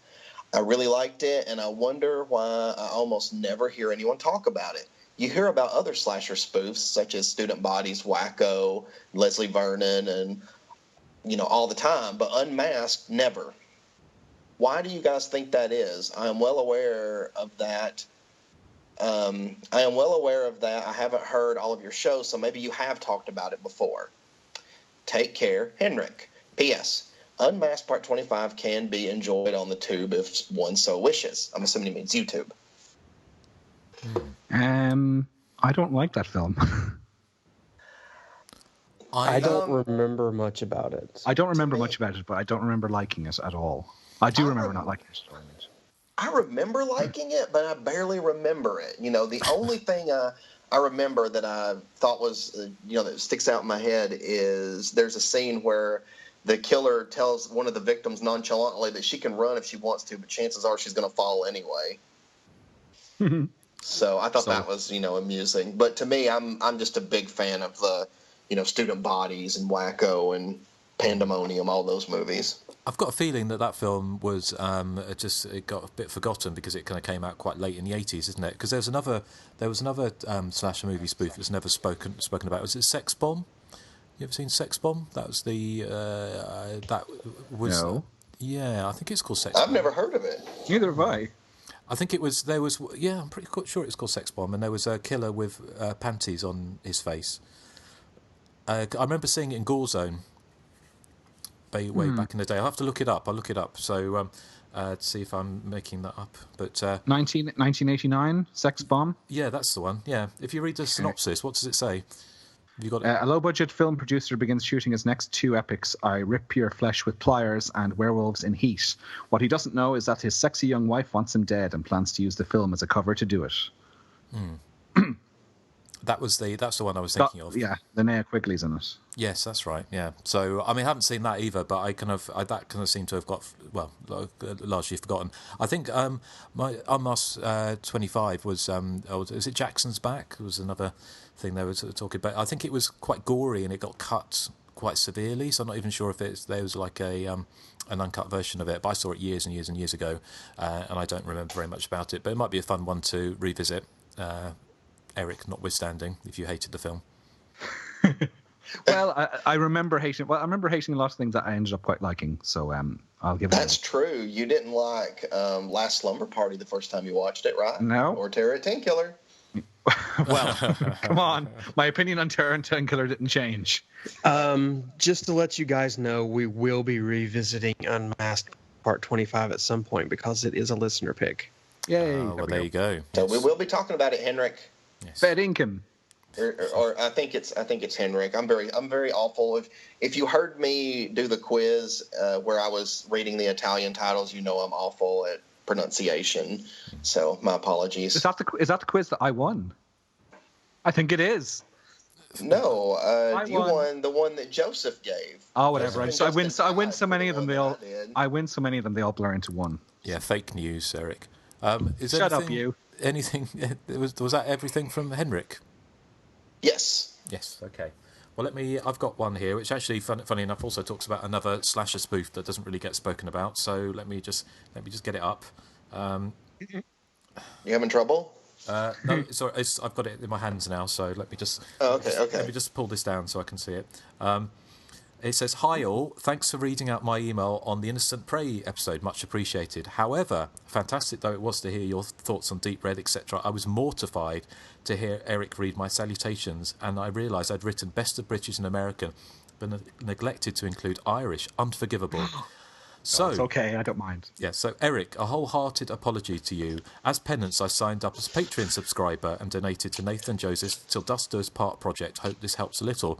Talking of which, well, thank you for everyone who's signed up so far to Patreon. It's very much appreciated. And you're nearly there, aren't you, with your fundraiser from Dusk Till Dawn? Not from Dusk Till Dawn, from Dusk Till Dawn. From Dusk Till Dawn. Yeah, I got George Clooney coming in tomorrow to read for... yeah, got a week left, and I think we have $95 left to raise, so that's it. Wow, so if you want to see their version of Dawn of the Dead, then donate to that. So it carries on. It says, apologies and donations aside, I have a question. Have any of you seen the 2004 British slasher comedy Freak Out?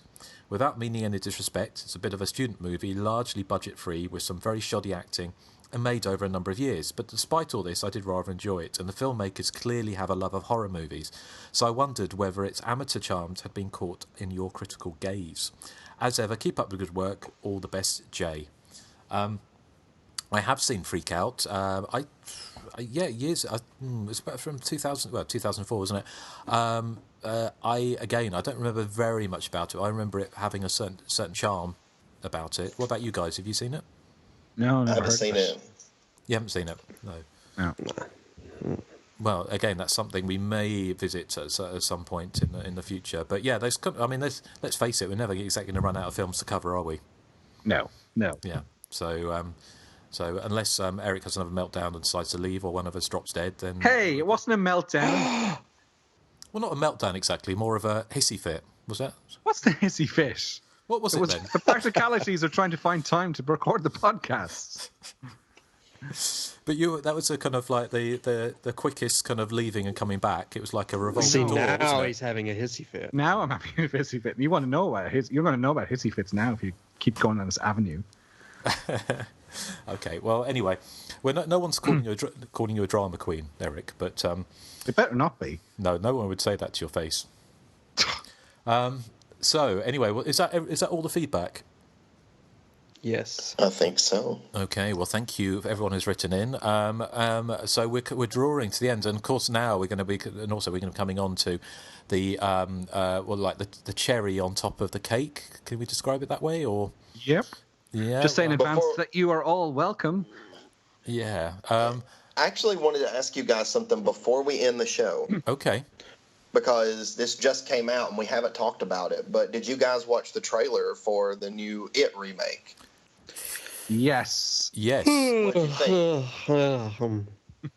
Am I the only person in the world who thought that the It miniseries was the biggest pile of shit ever? Thank you. Well, not fully. Now, I liked the first half that only dealt with the kids, but when they became adults, I was bored. So that's my feelings on the It original miniseries. Like, the stuff with the kids is good because I think Tim Curry was really good as Pennywise, but when they're all adults, it's just meh to me. I hate it from start to finish, and watching the trailer for the new remake, it looks like, somebody's jumping on the Stranger Things bandwagon. Yeah, it's got one of the kids from Stranger Things in it, isn't it? One of the kids is actually from that show. Oh, is it? All right. Yeah. I don't know. Everyone seems to be fawning over the trailer. It just does nothing for me. I don't find clowns particularly scary. No, neither do I. And I did not like the original It, so I really have no interest in seeing the new one. What about you, Justin? Well, I loved the book. I absolutely adored the book, and I really liked the first part of the miniseries. I thought that was great. The second part, again, I didn't care for too much. But we watched, funnily enough, when we had our big screen kitchen cinema, I watched Silence of the Lambs last night on the wall. One of a friend who absolutely hates horror movies and was just about bringing herself to watch Silence of the Lambs and to keep on looking away from bits. Her husband wouldn't come because he was too scared of horror movies. You can believe such a thing. And she said she was completely phobic about clowns. So I kind of just accidentally put on the It trailer. Accidentally. I said, "Look at this film that's coming out," and so watch it. I thought it looks great. I'm really looking forward to it. It looks like it's really been really well done. So yeah, I'm definitely going to go and see it. I love Stephen King. Not all of Stephen King, but I love. It is a brilliant book, and especially if they go darker, because a lot of the darker stuff that was in the book was left out of the miniseries, and apparently it's going to be. What book is brilliant? It. Yeah, which one? Who's on first humor there. So. Actually, I can hear hold up. Can you just hold? There's a cat trying to get in. Talk amongst yourselves. I'm totally with Justin on this one, because you guys seem to agree completely about the original and the remake, but I agree with Justin completely on this one because he, like me, felt the same way about the original one, and I'm also very excited to see this one. But I also read the book. Yeah, the thing is, Justin is hoping that it goes a bit darker, but if you've got a cast of kids heading a horror film, it's not going to be dark. It's going to be kind of fluffy. Usually, yeah, and there's no real suspense because children these days aren't really going to be in any real danger. No, exactly, yeah. Well, I mean, if it follows the book, some of them will be.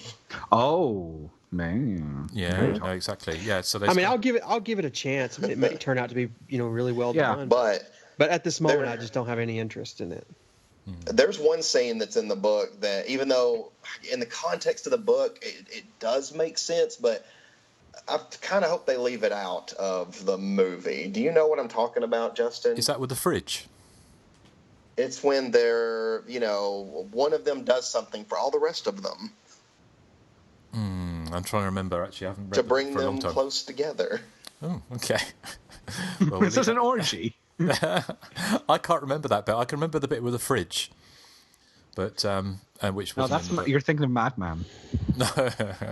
No, it's a similar thing. But anyway, that will be interesting. It's out in September in the States, so I'm imagining probably September, October-ish over here. So. Yes. Well, there seems to be a lot. There's the Annabelle trailer, the new Annabelle creation. I liked the look of that. Yeah, that looked because it's done by the director of Lights Out, and that was good. So who knows? There could be good. So there's a lot of stuff coming up. So I've managed to get 2 cats in the room. Argento hasn't made a. Have they broken his microphone? Oh, they've chewed through his cord again. Yeah. Oh, Justin. Oh, hello. I think that was perfect timing because he says Argento has not managed to, and then it's like a horror movie. Gone. Yeah, it's like a horror film. Oh, I just got an email. Is that from Justin? Hello. Okay. So this is my bra. Hello. Yeah. Okay. He's back. He's back. Justin's back. I'm back. He's the man behind the mask. Sorry about that, but Argento just jumped up and knocked the Argentina, microphone out. You mean? Argentina, yeah. He jumped up and knocked the microphone out. So that's what podcasting and cats goes together like chalk and cheese, doesn't it? You're the one who let them in. I know. Well, I thought he'd come in and be cute and sit on my lap, and he'd purr into the microphone like he does sometimes. But he decided to jump up, and because I've got one of those USB mics that if it gets knocked out or gets knocked, then it kind of. Oh, anyway. So we're back for the next 10 seconds as we. So going forwards. We have basically we're going to have a little break because we're doing that commentary we mentioned. But so we're going to be recording next in beginning of May, the first week of May or so. So there's going to be a little bit of break between this and the next show. But Joseph, it's your pick next time, isn't it? Yes. Before I announce that, I'm going to do another round of the game, the Facebook game. Yep. Joshua Grattan guessed boarding house correctly last time, so he got a point. Did you get it, Nathan? That's one of your favorite Yes, because hot RCA property. Joe and I used to joke about that all the time. Oh, yeah. Yeah. So here's the 3 new clues for the new movie. Number 1 is... Whoosh.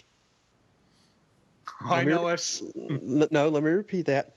Whoosh. Number 2 is spiked.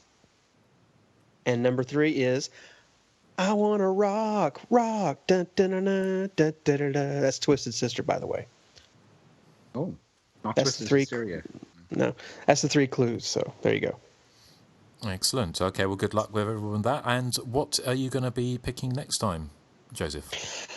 Okay, I thought, we've done the Friday the 13th series. We've done the Nightmare on Elm Street series. So I'm going to... Oh, we also started on the Scream series, but we haven't really got far. So I'm going to take us to another series, the slasher film without a slasher, Final Destination. Excellent, yeah. So that will be going back to... Is it 2000 that came out? Yep. Yep. So, 17 years ago. And Eric's going to have a little bit of difficult time because you don't like flying, do you, Eric? So it's going to resonate with you. Neither does Nathan. Really? Yeah. No, I don't. Its plane crash sequence is too realistic for my liking. Okay, well, we'll see. Well, let's see. It'll be interesting to see revisit that one. But we're going to be talking about going out in a blaze of glory. Well, yes. Here's the opposite of that. Hey. And do you want to introduce your? Yes, this is a new up-and-coming hair metal band called Twisted Hysteria. On vocals, you've got Erik Lust and Joey Sleaze, and they're doing their cover version of Dream Warriors by Dokken, although it is credited as just Dream Warrior on the end credits of the film, although it's called Dream Warriors on the soundtrack. So. And, so I would say charge your glasses because you're going to need it after this. But thank you for listening to The Hysteria Continues. I hope you've enjoyed this episode. And if you have, then please consider becoming a Patreon supporter so we can have many more episodes. And we'll see you next month for a Final Destination. So say goodbye to the good people. Bye. Bye. Bye.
Incidentally, I write a series of stories where I have a character whose last name is Ectomy.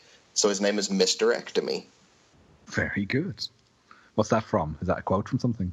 No, I actually do write stories. I only let Wes read them. I don't let anybody else read them. Hey, but you put your films up on YouTube. Yeah, but the stories are even worse. That's possible. Yes. You're glad you're smoking. At this hour of the morning. Well, yeah, because I knew that y'all were doing some singing thing, and I just cannot handle that. Well, you won't hear it unless you listen back to the episode, so... Oh, okay, all right. Well, I usually don't listen. Some velvet morning when I'm Oh my god! straight. Oh my god! My ears! My ears! Well, you're going to sing a little bit for her? Well, I was thinking, is it like the song that goes "Leaving on a Jet Plane to Georgia"? No, that's Midnight Train to Georgia. No.